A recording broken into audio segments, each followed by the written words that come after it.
पाकिस्तान की talented actress सनम सईद इस वक्त सोशल मीडिया पर काफी ट्रेंड कर रही हैं और इस बार वजह है उनका स्टनिंग कैन्स 2026 अपीयरेंस।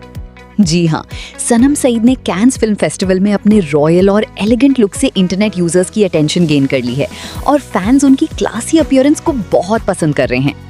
एक्ट्रेस ने internationally renowned red carpet event में पाकिस्तानी डिजाइनर आउटफिट वेयर किया, जिसमें ट्रेडिशनल क्राफ्ट्समैनशिप और मॉडर्न फैशन का ब्यूटीफुल कॉम्बिनेशन नजर आया।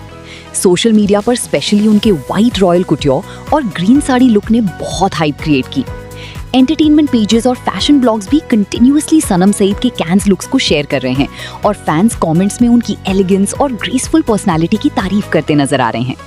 कई यूजर्स का कहना है कि सनम सईद ने कैन्स रेड कार्पेट पर पाकिस्तानी फैशन और कल्चर को बहुत क्लासी तरीके से रिप्रेजेंट किया, जबकि कुछ फैंस ने उनके लुक को one of the best south Asian appearances भी करार दिया।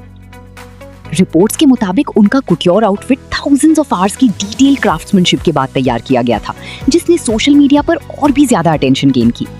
फैशन एक्सपर्ट्स भी ये कह रहे हैं कि पाकिस्तानी सेलिब्रिटीज अब इंटरनेशनल प्लेटफॉर्म्स पर कॉन्फिडेंटली अपनी कल्चर और फैशन आइडेंटिटी रिप्रेजेंट कर रहे हैं और सनम सईद का ये अपीयरेंस इसी ट्रेंड की स्ट्रॉन्ग एग्जाम्पल है। फिलहाल कैन्स 2026 में उनकी मल्टीपल लुक्स और red carpet moments social media पर रैपिडली वायरल हो रहे हैं और fans continuously proud reactions share कर रहे हैं। तो पार्टनर, आपको सनम सईद का कैन्स लुक कैसा लगा? क्या ये रीसेंट ईयर्स का बेस्ट पाकिस्तानी इंटरनेशनल अपीयरेंस था? कमेंट सेक्शन में अपनी ओपिनियन जरूर शेयर करें और ऐसी वायरल एंटरटेनमेंट अपडेट्स के लिए चैनल सब्सक्राइब करना मत भूलिए।